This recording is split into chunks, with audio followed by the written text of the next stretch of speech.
xafiiska golaha sare ee arrimaha islaamka ee dowladda deegaanka Soomaalida ayaa maanta magaalada Jigjiga ka dhagax dhigay 3 mashruuc oo kala duwan kuwaas oo loogu talagalay inay qayb ka noqdaan faafinta diinteena suuban. 3 mashruuc oo ay si wada jir ah u dhagax dhigeen gudoomiye ku-xigeenka xafiiska golaha sare ee islaamka ee dowladda deegaanka Soomaalida iyo Sheekh Maxamed Cabdi Umal ayaa kala ahaa maktabad, majlis iyo machad loogu talagalay inay kaalin muuqata ka qaataan horumarinta diinteena iyo midnimada wada noolaanshaheena. Ugu horeyntiina waxaa munaasabadan dhagax dhiga ah ka hadlay gudoomiye ku-xigeenka xafiiska golaha sare ee arrimaha islaamka ee dowladda deegaanka Soomaalida. waxaan halkan u taaganahay inuu isugu nimid dhagax dhiga oo aanu insha Allah tacaala 3 meelood la dhagax dhigay ujeedaduna ay tahay in diinta kor loo qaado xafiiskana wax qabadkiisa iyo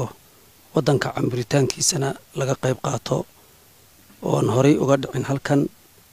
maanta inta ka horeysa saan anagu badan baan meesha joogaan ka dhicin haddana waxaan ku soo insha Allah tacaala aan ilaahay ugu mahadnaqayna horta awalan inuu na waafajiyay oo arintan iyada uu na waafajiyay inaga oo qasdigeen uu yahay iyo niyadeenu in ilaahay diintiisa subxaanahu wa tacaala aan ka qayb qaadano ilaahayna aan ka rajaynayno inuu noo tamimo oo ilaahay baa wax walba yaani arinta xagga ilaahay baa loo celin doonaa marka inagu awood ma lihin isaga arintan isaga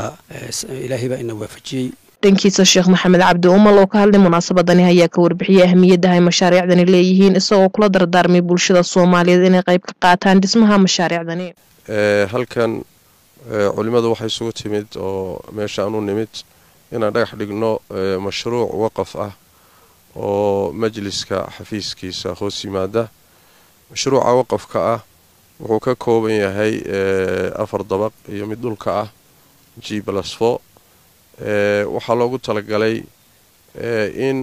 wixii ka soo baxa waqafkaas lagu maalgeliyo socodsiinta arrimaha xafiiska oo u adeega arrimaha islaamka iyo muslimiinta u adeega deegaanka kharashaadkaas in lagu wado maktabada weyn ee raacsan xafiiska majliska raacsan maktabadaas iyo wadideeda iyo kharashkii lagu wadi lahaa dacwada iyo diinta iyo macaahidda raacsan xafiiska isagana ardadu wax ku bartaan oo culumta sharciga lagu barto ayadana in kharashkeeda iyo hawlaheeda lagu wado marka si kooban hadii loo yiraahdo waa waqaf loogu talagalay in mashaariicda diiniga ah dadka wada midaysa ummadda ka wada dhaxaysa mashaariicdaasi sidii kharashkii lagu wadi lahaa ayaa loogu talagalay mashruucan waqafka ah. dhulkiisii baa diyaara, dhismihii buu u baahan yahay, baahidiisuna runtii waa jirtaayo dee majliska dawladdu kharash kama bixiso, dawladii kharash kama bixiso muxuu ahaayey waxay ku shaqeeyaan si muxuu ahaayey majaan ah ama muxuu ahaayey aan tadawuc ah oo aan hadda cidina mushaar ku siinin haddana baahiyadoodii sidii wax u qaban lahay u wadi lahaayeen hadday u baahdaan inay muxuu ahaayey meel yar booqasho ku gaadhaan macadkaas hadda ardadu wax ku baranayso xafiiskii iyo wadidiisii waa inuu yeesho meel muxuu ahaayey kharash ka soo baxo. maantana waa ogsoonahay oo dee muxuu ahaayey haddii aadan kharash iyo meel aad ku tiirsan tahay income wax ka soo galan hadduusan jirin lug lama roogi karo, waxba lama dhaqaajin karo. aad baana loogu baahan yahay howlaha majliska runtii wado. asaas waxay u tahay wada jirka iyo wada socodka iyo horumarinta dacwada iyo diinta ayuu asaas u yahay majlisku. marka mashruuca waqafka ah maanta la dhagax dhigay ilaahay ha dhamaystiro. waxaan rajaynaynaa insha Allah tacaala in la dhiso. waxaan codsanaynaa in laga qayb qaato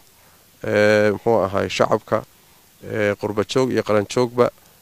dawladdu wixii ay ku dari karto ku darto oo iyada lafteeda taageeradeeda bixiso.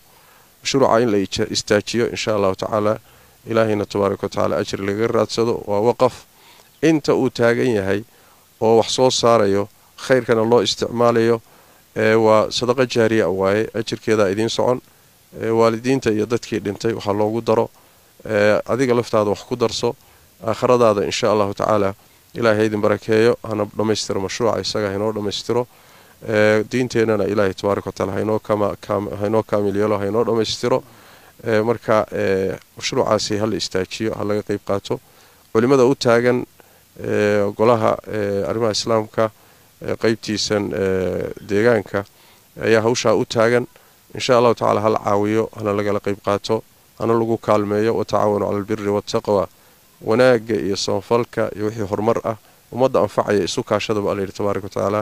marka qayb qaadasho wanaagsan waxaan leeyahay majliskana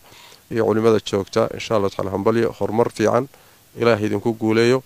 hindisahaas iyo muxuu ahaay higsigaas aad higsanaysaan intaba Allah idinku guuleeyo adeegaad ummadda u haysaan ee bulshada u haysaana miisaanka xasanaadka Allah idin saaro